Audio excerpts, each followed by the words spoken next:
너는 부르짖어보라. 내게 응답할 자가 있겠느냐? 거룩한 자 중에 내가 누구에게로 향하겠느냐? 분노가 미련한 자를 죽이고 시기가 어리석은 자를 멸하느니라. 내가 미련한 자가 뿌리 내리는 것을 보고 그의 집을 당장에 저주하였노라. 그의 자식들은 구원에서 멀고 성문에서 억눌리나 구하는 자가 없으며, 그가 추수한 것은 줄인 자가 먹되 덫에 걸린 것도 빼앗으며 올무가 그의 재산을 향하여 입을 벌리느니라. 재산은 티끌에서 일어나는 것이 아니며 고새는 흙에서 나는 것이 아니니라. 사람은 고생을 위하여 났으니 불꽃이 위로 날아가는 것 같으니라. 나라면 하나님을 찾겠고 내 일을 하나님께 의탁하리라. 하나님은 헤아릴 수 없이 큰 일을 행하시며 기이한 일을 셀 수 없이 행하시나니, 비를 땅에 내리시고 물을 밭에 보내시며 낮은 자를 높이 드시고 애곡하는 자를 일으키사 구원에 이르게 하시느니라. 하나님은 교활한 자의 계교를 꺾으사 그들의 손이 성공하지 못하게 하시며, 지혜로운 자가 자기의 계략에 빠지게 하시며 간교한 자의 계략을 무너뜨리심으로 그들은 낮에도 어두움을 만나고 대낮에도 더듬기를 밤과 같이 하느니라. 하나님은 가난한 자를 강한 자의 칼과 그 입에서 또한 그들의 손에서 구출하여 주시나니, 그러므로 가난한 자가 희망이 있고 악행이 스스로 입을 다무느니라.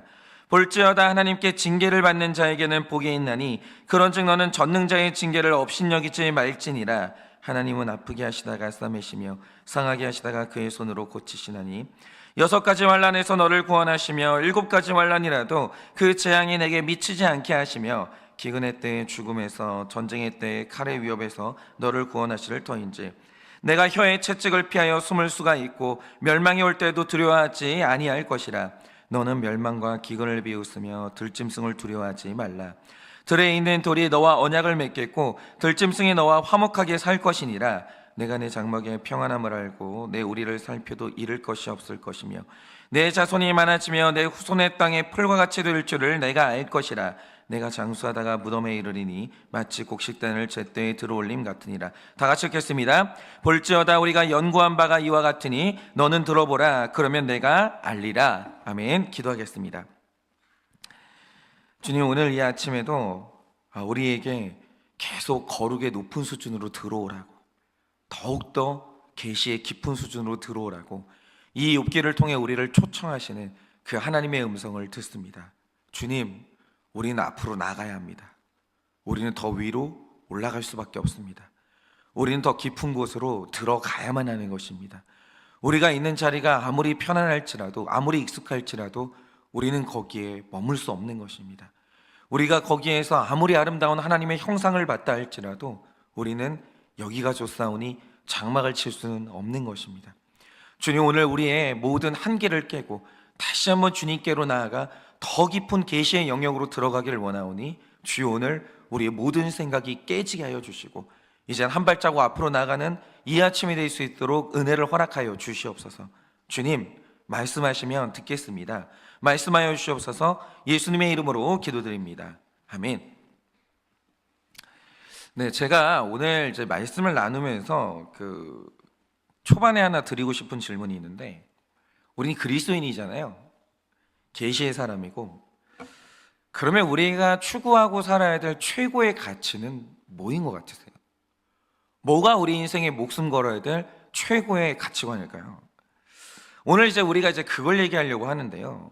제가 욥기를 큐티하면서 그 욥이 당하고 있는 이 고난의 본질을 말씀드렸어요. 우리가 어제 본 것처럼 욥이 당하는 고난은 의로운 사람이 당하는 부당한 고난이 절대로 아니에요. 욥이 몰랐던 거예요. 내가 살아가는 이 날 중에서 내가 얼마나 사람들을 힘들게 했고 내가 얼마나 많은 사람들의 목을 조르고 살았는지 그냥 욥이 몰랐던 것뿐이에요. 욥은 큰 죄인이었어요. 욥은 이런 고난을 당할 만큼 죄가 있었고, 어제 말씀에서 그 실마리를 푸는 그 문틈이 아주 살짝 열렸다고 그렇게 말씀을 드렸습니다. 그런데 중요한 건 이거죠. 왜 욥이 이전에는 안 보였던 죄가 오늘은 보였을까요?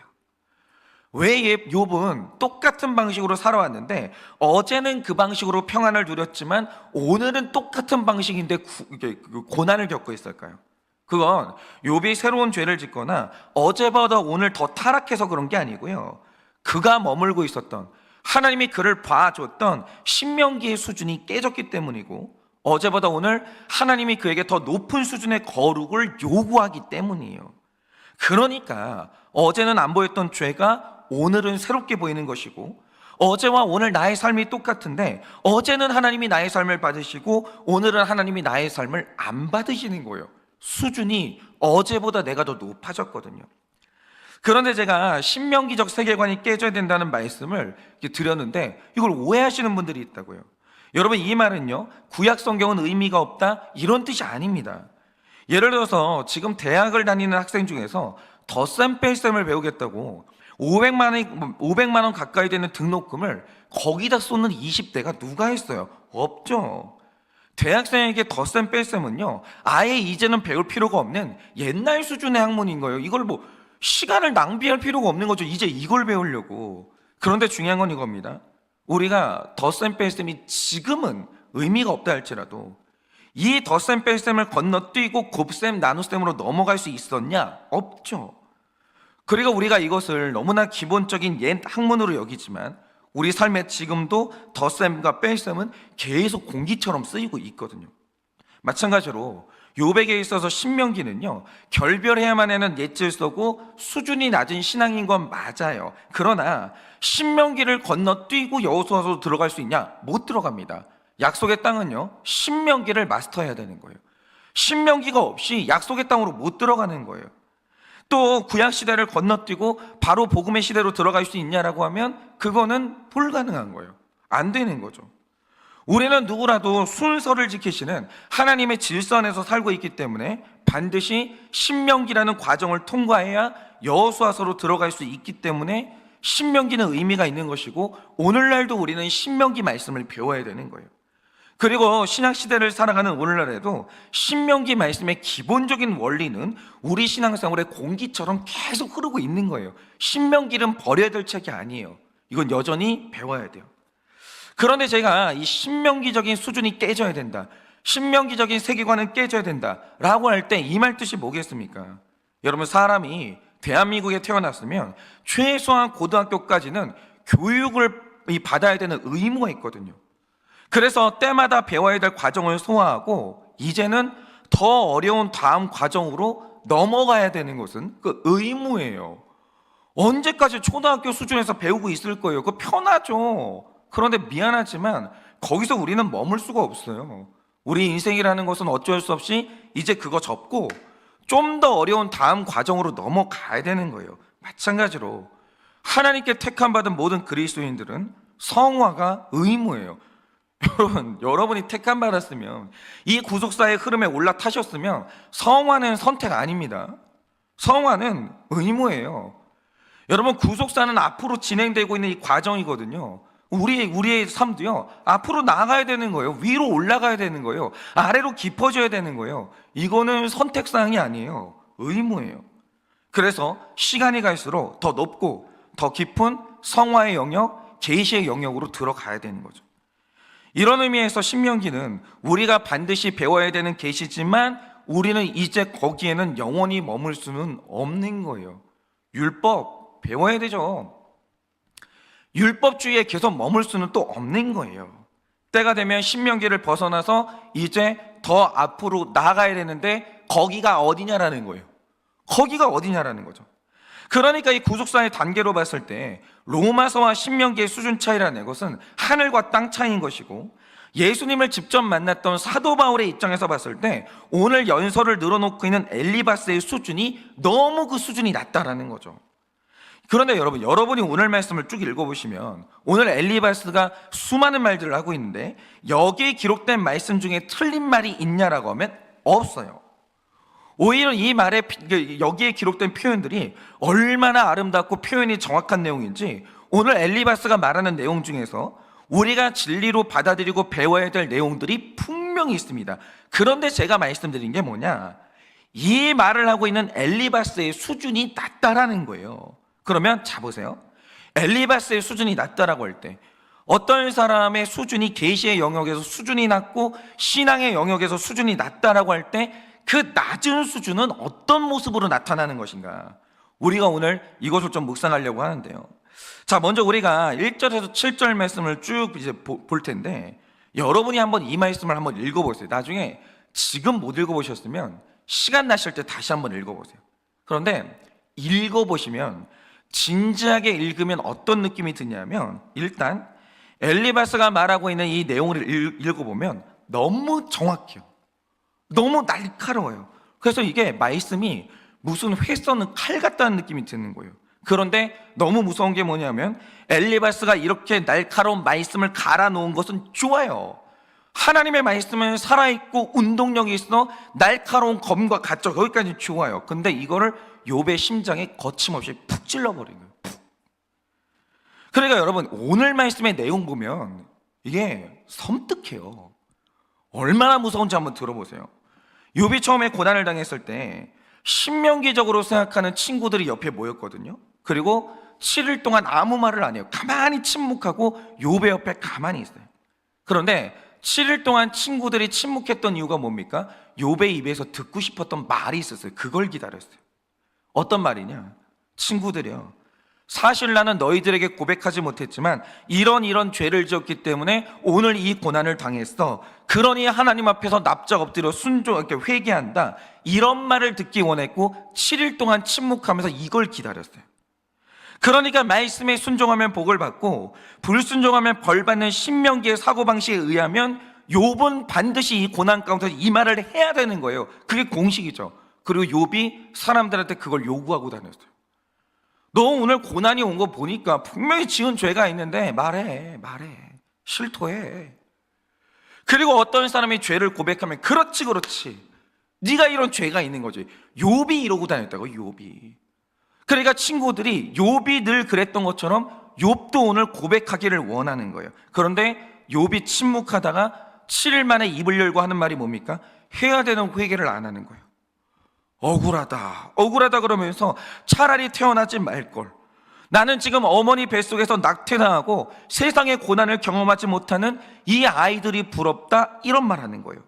그러자 오늘 엘리바스는 욥이 얼마나 잘못된 생각을 하고 있는지 너무 알려주고 싶고 너무나 잘못된 길로 가고 있는 욥을 뜯어 고쳐버리고 싶은 거예요. 그래서 자극을 주겠다고 오늘 말씀을 하기 시작하는데 내용이 진짜 섬뜩해요. 자, 일단 1절 말씀을 보시면 이렇게 말하죠. 그래, 네가 지금 고난 중에서 억울하다고 하는데 네가 힘들다고 부르짖어봐. 말씀대로 제대로 사는 사람 중에서 네 말 들어줄 사람이 있을 것 같아? 아무도 없어. 네가 회개하지 않는 이상 네 그 아픔에 공감해 줄 사람은 아무도 없어. 일단 이렇게 선언합니다.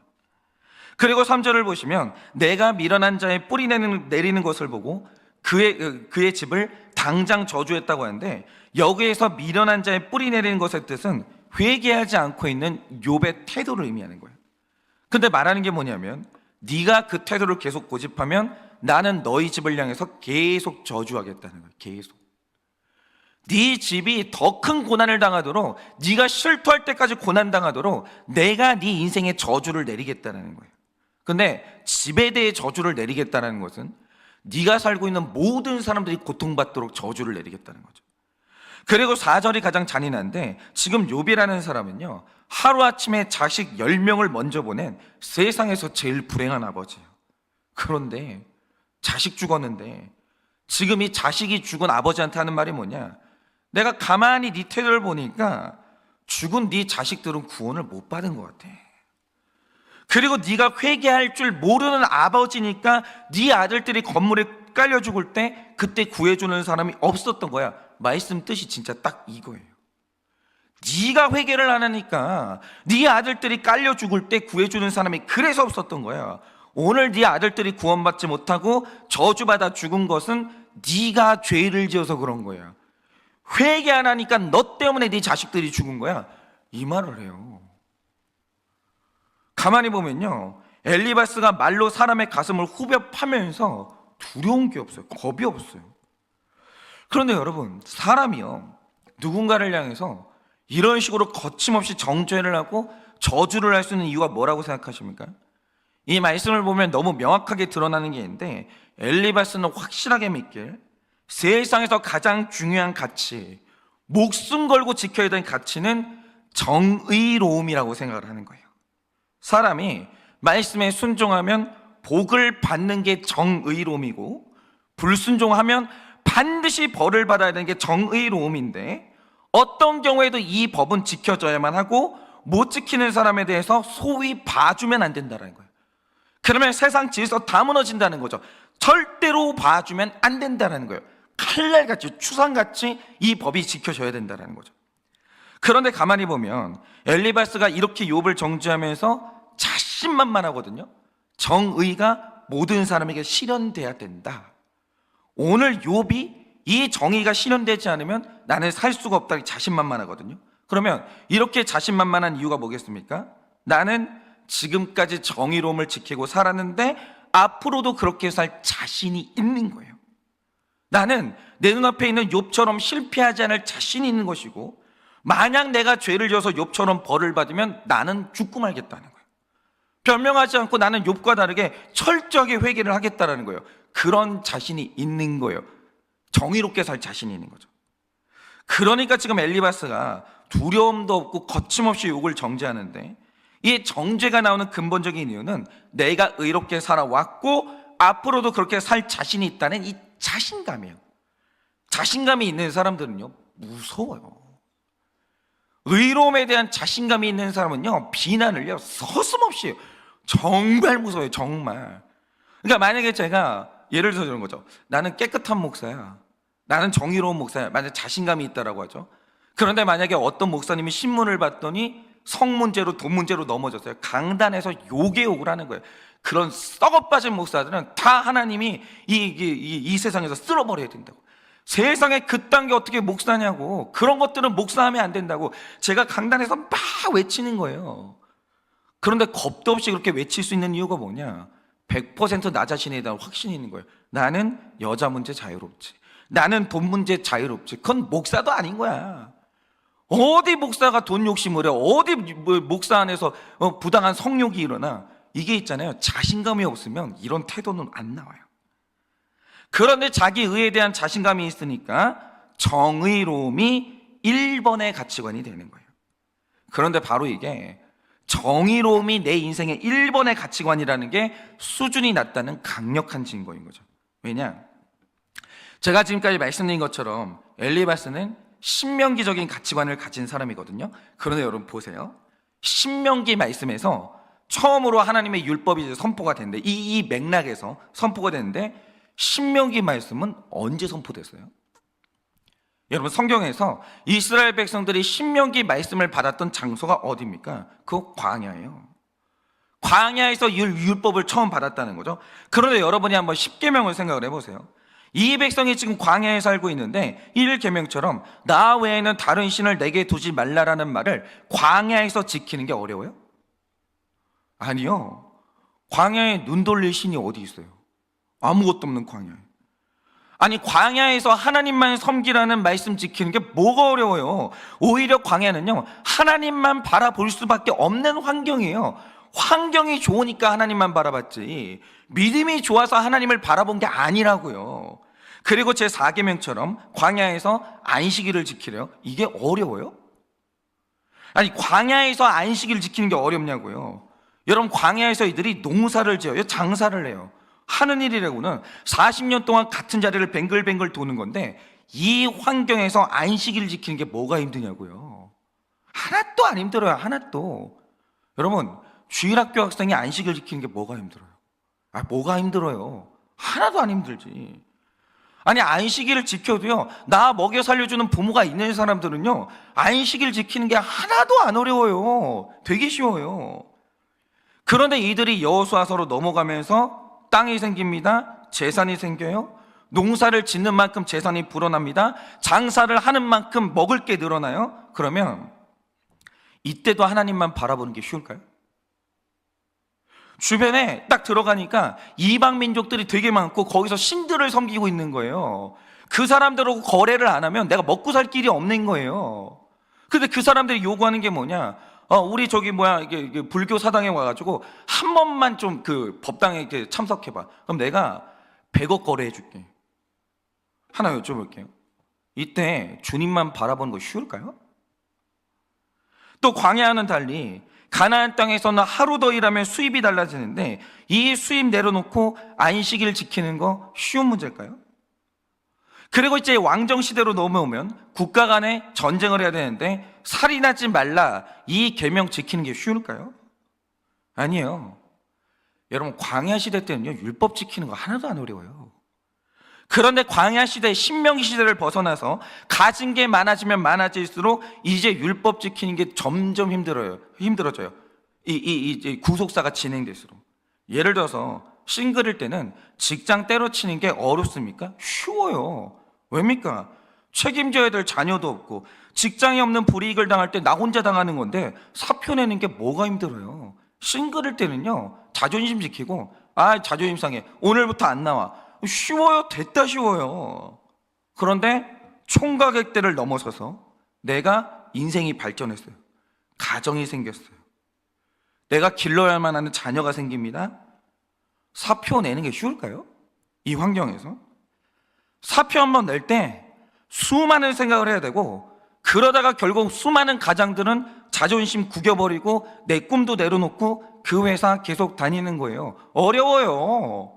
싱글일 때는 모든 게 쉬웠는데 결혼하고 나잖아요, 모든 게 어려워지는 거예요. 모든 게.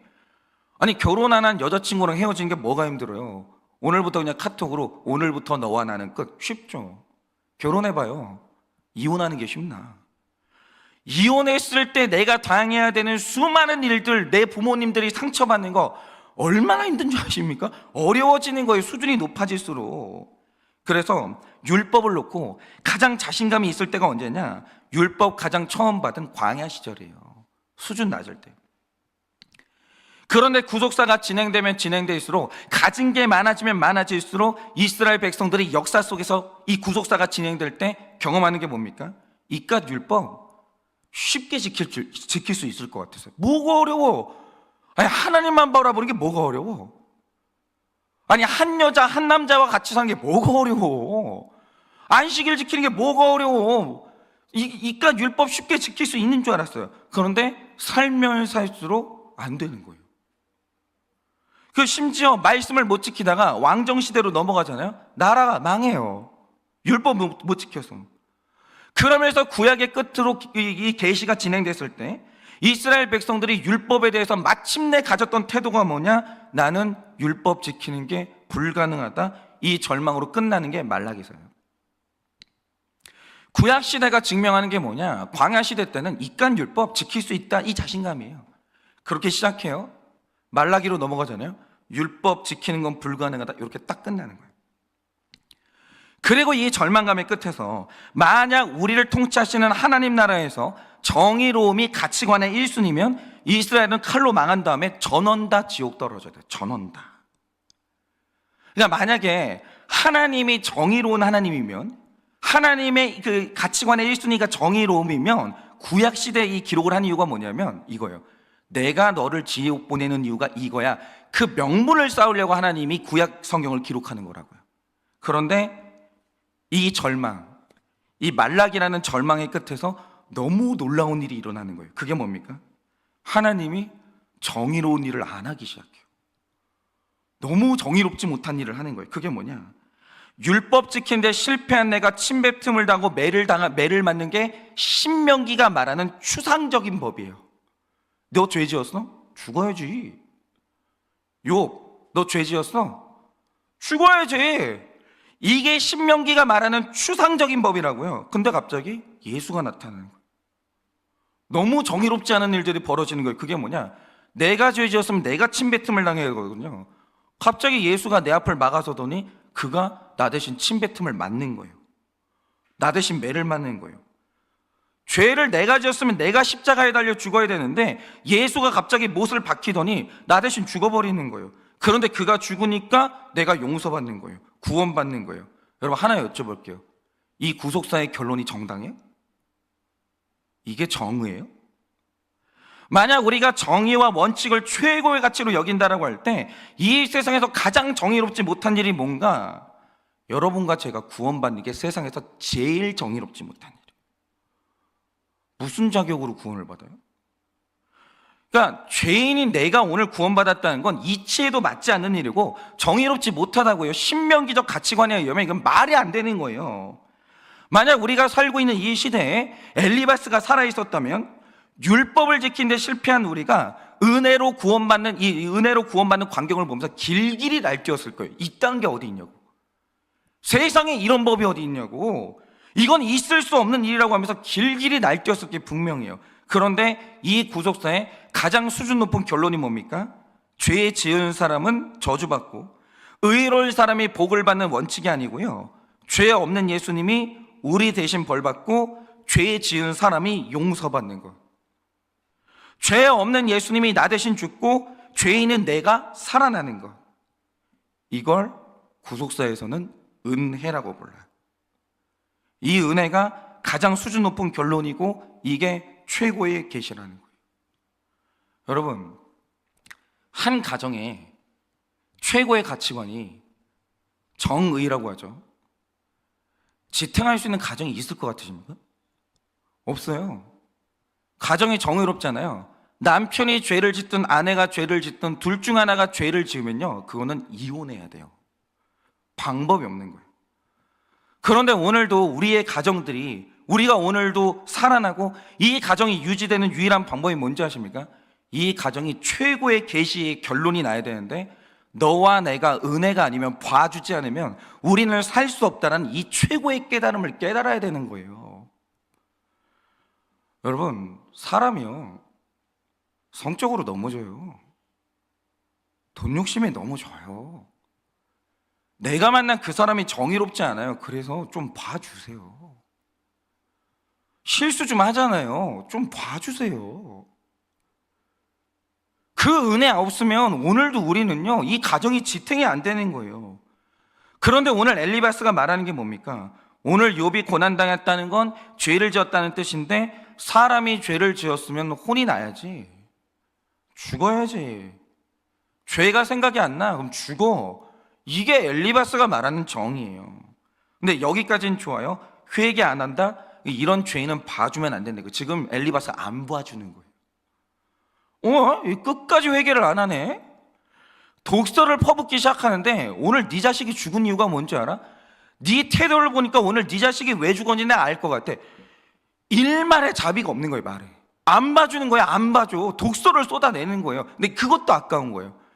야, 너 같은 거는 하나님이 오늘 죽였어야 되는데, 아니 왜 죄 안 지은 자식들이 죽고 아니 네가 살아남았지? 이게 봐주는 게 없는 거예요. 너무 무서운 거죠. 이런 죄인은 공동체에서 쫓겨나는 게 마땅하고 저주받는 게 마땅하고 그 자녀들은 방황해도 싼 거예요. 아유, 부모가 저러니까 자식 새끼가 저럴 수밖에 없지. 이 말이 서슴없이 나오는 거예요. 서슴없이. 왜냐? 정의로우니까. 여러분, 세상에서 제일 무서운 사람이 정의로운 사람이에요. 정의로운 사람은요, 안 봐줘요. 근데 이게 얼마나 무서운 건지 아세요? 여튼 사람이 죄를 지면 봐주면 안 된다. 그게 바로 엘리바스예요. 이게 원칙주의자, 원리주의자들인데 맞아요. 정의는 중요한 거죠. 여러분, 우리는요, 정의 포기하면 안 돼요. 정의를 추구하고 살아야 되는 게 맞아요. 사람이 죄를 지었으면 그 죄의 결론으로 오는 모든 현상들에 대해서 인정할 줄 알아야 돼요. 그런데 그 원리, 그 정의가 우리가 추구해야 될 최고의 가치는 아니라는 거예요. 그런데 어떤 사람 안에서 아직도 정의, 죄 지었어? 바람 피웠어? 난 못 살아. 날 속였어? 나는 너랑 못 살아. 끝! 이걸로 끝! 아직도 정의가 최고의 가치가 되는 이유가 뭐냐? 그 정의로운 방법으로 절대 구원받지 못하는 자기 주제 파악이 아직도 안 된 거예요. 정의 부르짖잖아요. 하나님이 오늘 응답하시는 거예요. 오케이, 내가 정의라는 잣대로 너를 구원할게. 여러분, 정의라는 잣대로 사람 있잖아요, 구원받으려고 하잖아요. 아무도 구원 못 받아요. 우리의 주제가 뭔지 아십니까? 하나님이 우리를 구원하신 잣대가 은혜가 되지 아니하면 아무도 구원 못 받아요. 근데 이런 자기 주제 파악이 안 되는 거예요. 계시 수준이 낮으니까 이렇게 되는 거예요.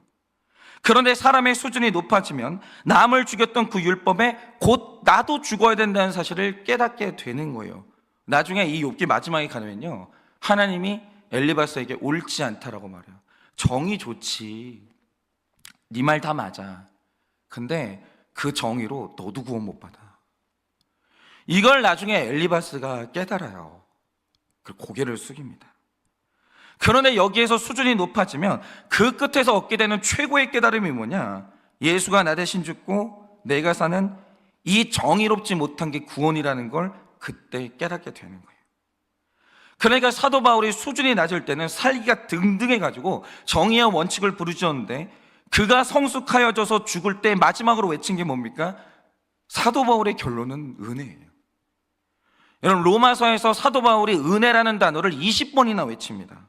뭐죠? 사람이 자기 주제를 파악하고 예수 그리스도를 만나 최고의 계시가 열리면 감히 정의를 첫 번째로 부르짖지는 못해요. 다른 사람을 정죄하지도 못하고 오직 은혜를 결론으로 내고야 마는 거예요. 그러니까 저도 그랬는데, 제가 어릴 때 아버지를 그렇게 비난했거든요. 저는 참 아버지만 보면 죄송해요. 그런데 제가 아버지를 비난했던 이유가 뭐냐면, 저희 아버지는 목회자거든요. 내가 아버지의 설교를 듣고 아버지의 삶을 보는데 아버지의 말과 행동이 당신이 뱉었던 설교랑 다르다는 거예요. 아니, 당신이 어저께 아내를 사랑하라고 설교했잖아. 그러면 당신이 사랑해야 될 거 아니야. 아니, 당신이 설기 내지 말라고 설교했잖아. 그런데 저희 아버지가 설교하고 다음날 열받으면 집에 있는 그릇을 깨는 거예요. 자녀를 노엽게 하지 말라고 설교했으면 최소한 그 설교대로 살아야 될 거 아니야. 그게 뭐가 어렵다고 그걸 못해. 전 그게 이해가 안 되는 거예요. 아니, 그게 어려워? 아니, 그게 어려우면 목사를 그만하든가. 아니, 그게 뭐가 어렵다고 왜 설교한 대로 못 사냐고. 아버지를요, 너무 우습게 보이는 거예요. 나는 내가 말한 대로 살 수 있다는 자신감이 있으니까 아버지의 삶을 향해서 서슴없이 칼을 막 던지는 거예요. 막 던지는 거예요.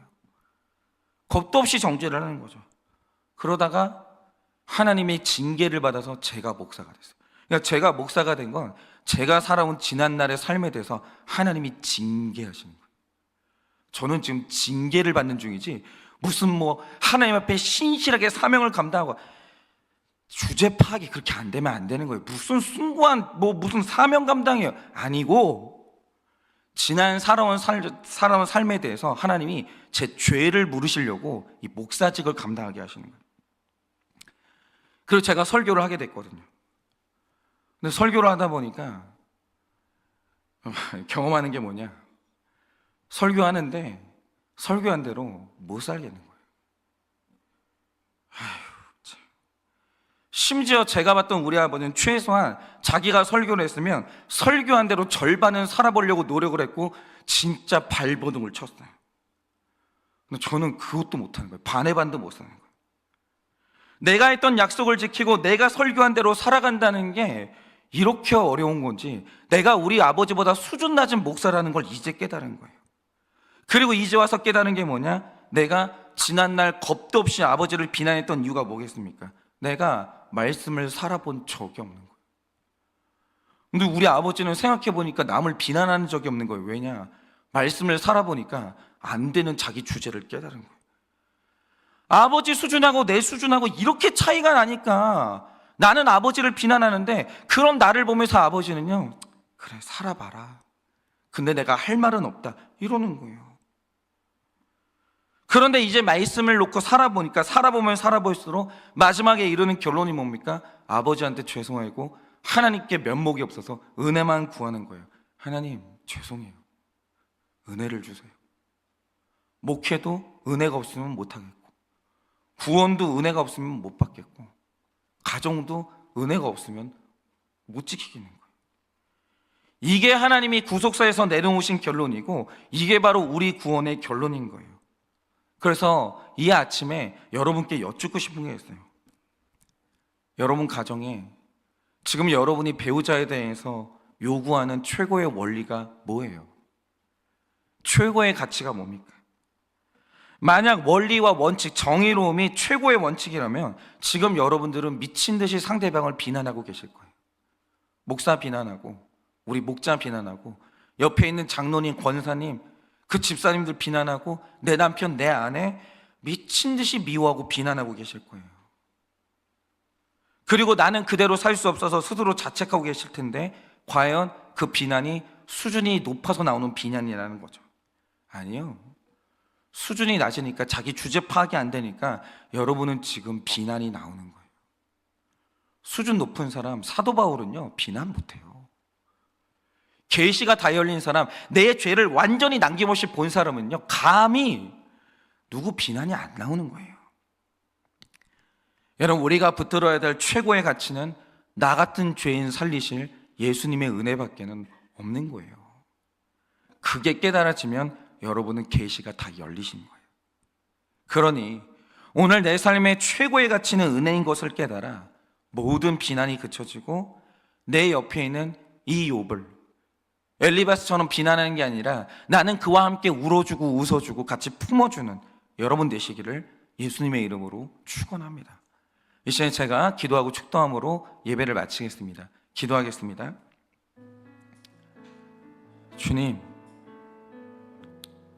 어릴 때 말씀대로 사는 게 뭐가 어렵다고, 거짓말 안 하는 게 뭐가 어렵다고,